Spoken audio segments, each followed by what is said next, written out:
You didn't sign up for this, did you? You thought you were getting to know a woman.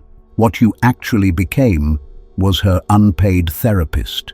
Think about it. How many times has this happened? She barely knows you, but within a few days, she's unloading childhood trauma, her toxic ex, her anxious thoughts at 1:37 a.m., her trust issues, her fear of abandonment. She's typing paragraphs. You're sending voice notes. You're listening, reassuring, advising. You feel special. You feel chosen. You feel like, wow, she trusts me with this. And then, right when you're emotionally invested, she pulls away. She gets busy. She's not ready for something serious. Or worse, she suddenly posts a soft launch with another guy, while you're still the one she messages when she's spiraling. Here's the brutal question. If you're doing the emotional labor, if you're giving the empathy, the analysis, the comfort, if you're holding space like a trained therapist, why is someone else getting the romance, the intimacy, the commitment? This is the silent epidemic nobody warns men about in modern dating. You're not her boyfriend. You're not even her friend. You're the emotional support service she taps into when her anxiety spikes. And the most dangerous part? She might not even be consciously malicious. From her perspective, she's just being honest, just venting, just opening up. From your perspective, every late-night call feels like progress. It feels like you're moving closer to being the one who finally understands her. But here's the psychological twist. In her mind, you may not be a romantic option at all. You're a role, a function, a safe container. Modern dating has turned a lot of men into emotional infrastructure, always available, always listening, always breaking down her feelings like a counselor doing a free session. And then we blame men for not opening up, not being vulnerable, while quietly encouraging them to be armchair therapists for women who have no intention of truly choosing them. So the real question this video is going to answer is not, why are women like this? The real question is much sharper. Why are so many men volunteering for a job they never applied for, and then wondering why they're exhausted, bitter and unseen? Because under all the nice guy language, there's a deeper psychological mechanism at work. A market of attention and emotional labor, a supply and demand problem, and a hidden power dynamic where you think you're getting closer, but you're actually being used as a buffer against her loneliness, her anxiety, her boredom. In this video, we're going to dissect that mechanism. We'll break down why some women unconsciously hire men as therapists, why men accept the role, and how this dynamic quietly destroys your self-respect, your attraction, and your chances of ever being seen as a man rather than a mattress for emotions. It usually starts with one line, "I've never told anyone this before." That sentence is like crack for a man who wants to be chosen. In his head, alarms go off, but they sound like compliments. She trusts me. She feels safe with me. I'm different from the other guys. Stop. Slow down. Because what you're about to hear might not be a doorway into intimacy. It might be your job interview for a role called emotional garbage collector. She tells you about her abusive ex, her narcissistic father, her anxious attachment, her fear that everyone leaves, her depression, her anxiety meds, her "I don't know if I'm lovable." You are now in a carefully constructed psychological theater. On the surface, it looks like vulnerability. Underneath, it's a filter. She's not just sharing, she's watching how you respond. Do you instantly reassure? Do you overfunction, analyze, solve, rescue? Do you step into the role of therapist, life coach, savior? Congratulations, you've passed her test. You've proven you are safe, non-threatening, emotionally generous, and in many cases, romantically desexualized. Because here's the part no one wants to say out loud. When some women are deeply wounded, they split men into two categories. Men they feel for, men they feel attracted to. And the therapist man often lives in the first category. You become the emotional sponge, not the sexual choice. From an evolutionary lens, this makes brutal sense. If survival is about lowering emotional threat, then a man who absorbs her chaos without pushing his own agenda feels safe. Safe to vent to, safe to cry to, safe to trauma dump on. But safe does not always equal desire. The market dynamic looks like this. She invests her pain with you. She invests her passion elsewhere. You think your acceptance of her darkness is building a romantic bond. In reality, you might be deepening a therapeutic bond with no romantic obligation attached.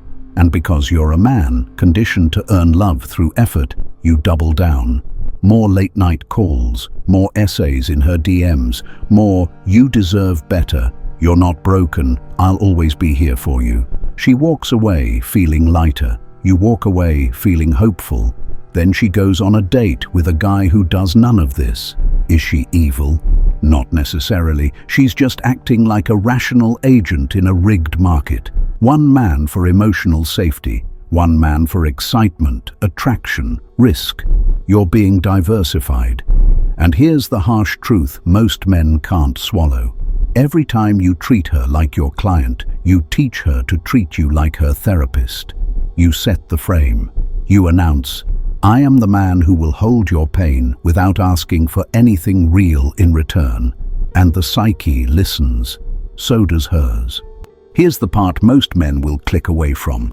She can't turn you into her therapist if you don't secretly agree to the job. You're not just a victim of her patterns. You're also a participant in your own exploitation. Why? Because there is a payoff. Not money, not sex, not commitment. The payoff is psychological. You get to feel important, necessary, different from other guys. When she messages you paragraphs about her anxiety at 2 a.m., a part of you lights up. I'm the only one she can talk to like this. She doesn't show this side to anyone. I must be special. That is not love. That is significance addiction. Attachment theory would call this an anxious or preoccupied pattern. The man who fears direct rejection, so he tries to become indispensable instead of simply desirable. You don't walk up to her and say, "I want you." You creep sideways into her life as the man who always understands her, always forgives her, always explains her own emotions back to her in clever, poetic language. Because if you're just helping, you can't really be rejected, can you? If she never chooses you, you get to tell yourself, "At least I was there for her. At least I did the right thing. At least I wasn't like those other guys." Self-sacrifice becomes a shield against reality. On an evolutionary level, it's just male provisioning with a modern twist. For most of history, men proved value with resources, protection, status. Now, a lot of men try to prove value with emotional resources. Endless patience, endless listening, endless empathy. You're not bringing food anymore. You're bringing therapy. And you hope, deep down, that if you just provide enough, the market will correct and finally reward you. That's how it works, right? I give more, I get more. Wrong. Nietzsche said, "People don't want to be helped, they want to be enlarged." When you step into her life as a therapist, you don't enlarge her view of you as a man. You shrink it. You become the one man who will absorb her chaos without asking for clarity, without asking for standards, without asking, "What are we actually doing here?"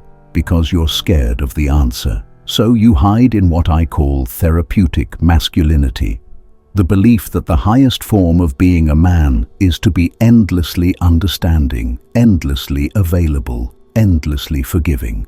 On paper, it sounds noble. In reality, it quietly kills attraction. Women respect men who can hold space. They do not desire men who only hold space and never hold a line. And that's where the resentment comes from.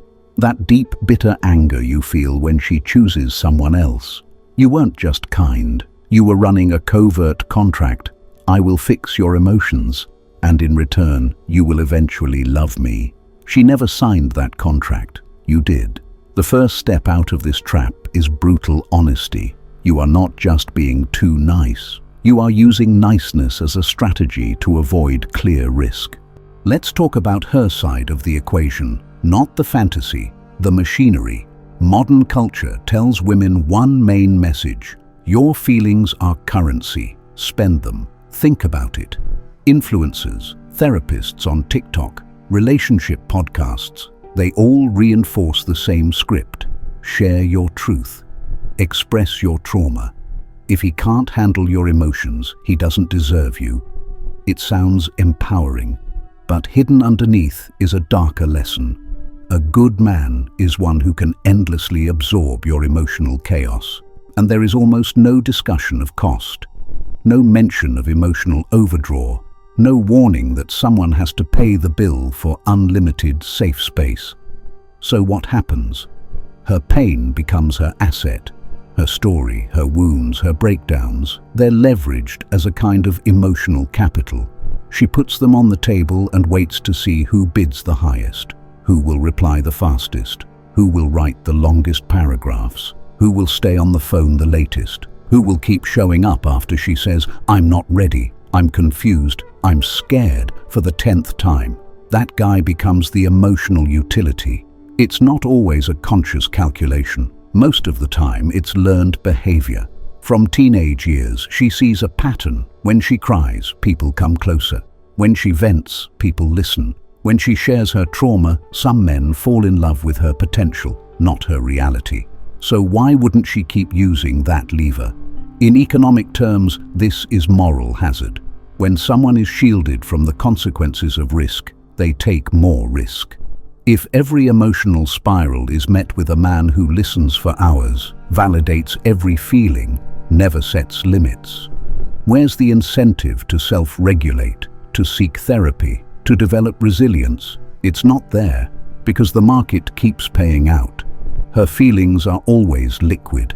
Your time and mental health are the collateral that gets silently burned. Meanwhile, the dating advice she hears about attraction is very different. Don't be too available. Don't reward him too much attention. Make sure he's investing more than you are. So we get this twisted double standard. Men are told, be emotionally available, open up, listen deeply. Women are told, screens for effort. Guard your romantic investment, keep your standards high. Result? You have millions of men functioning as emotional ATMs and a smaller number of men being chosen for actual romance. The therapist gets the midnight monologues. The other guy gets the Sunday brunch dates. Is she a monster for doing this? No, she's responding to incentives. If the culture rewards her for voicing her pain, but never teaches her to respect the men who absorb it, why would she suddenly develop a code of honor by herself? And here's the most controversial part. Many women will insist, "I don't use men," while texting 3 different guys for validation, sleeping with one, keeping another as backup, and trauma dumping on a third. Do they feel like they're using you? No. Because in their story, they're the ones who were used, hurt, abandoned. Your empathy becomes reparations for sins other men committed. Let's be brutally honest, you don't lose to better men. You usually lose to men who refused the role you accepted. You took the therapist position, he took the lover position, and polarity followed.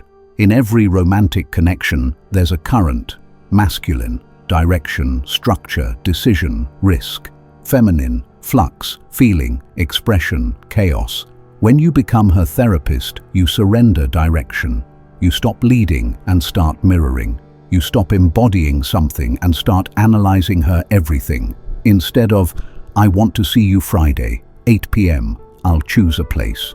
It becomes, "How are you feeling? What do you need? Does that trigger you?" You're not a man anymore in her nervous system. You're a container for feelings. Here's the paradox. She might trust you more, but she desires you less. Imagine 2 men in her life. Man A listens for 3 hours, breaks down her patterns, says all the right validating phrases he learned from Instagram therapy accounts. Man B texts, "Stop overthinking, I want to see you." Thursday, 7. Who does she message when she's spiraling? Man A. Who does she end up sleeping next to? Man B. Attraction is not a reward for empathy.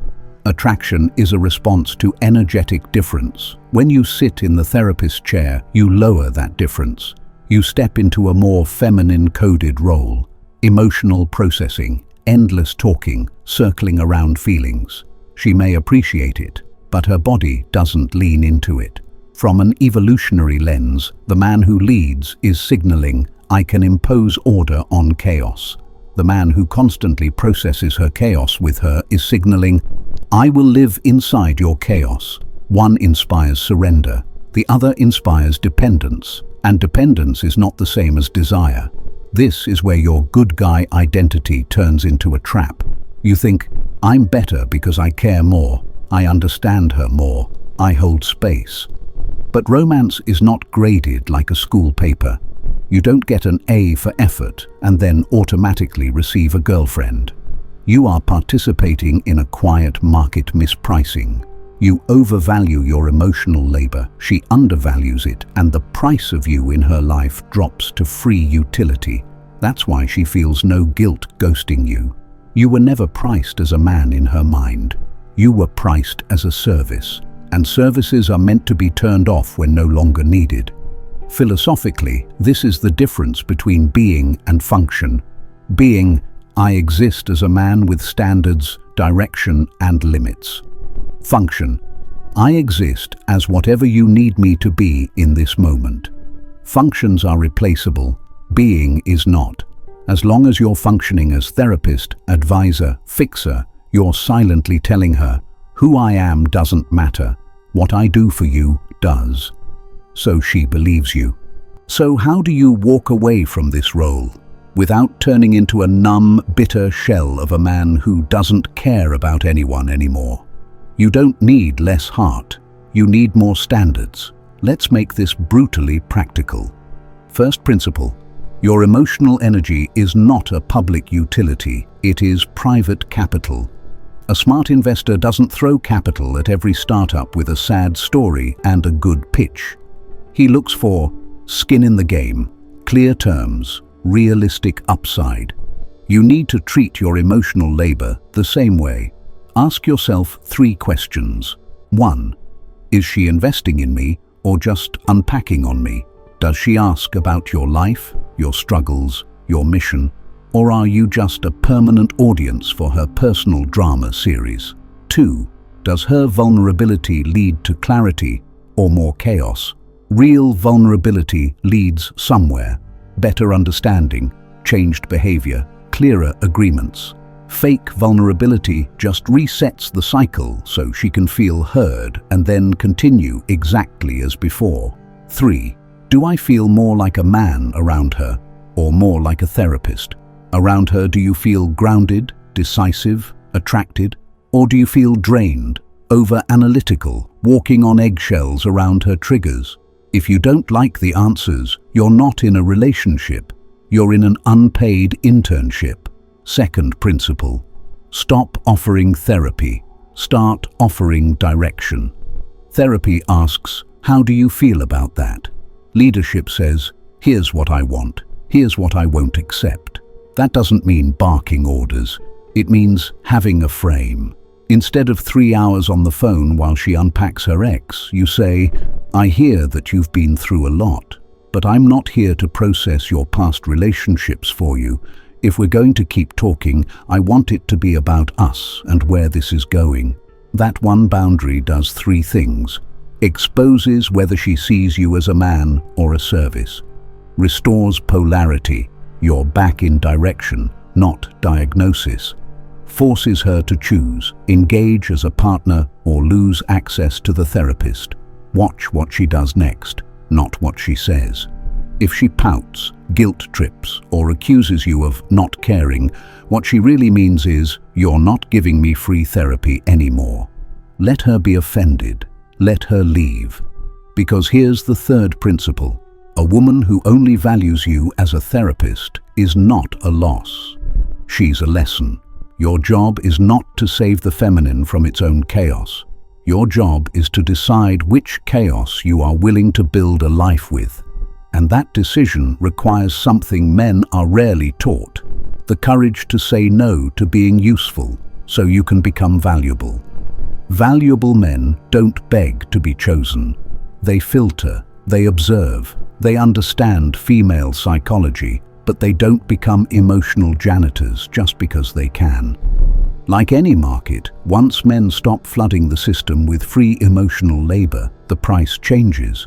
She can no longer assume endless listening, endless validation, endless analysis with zero reciprocation.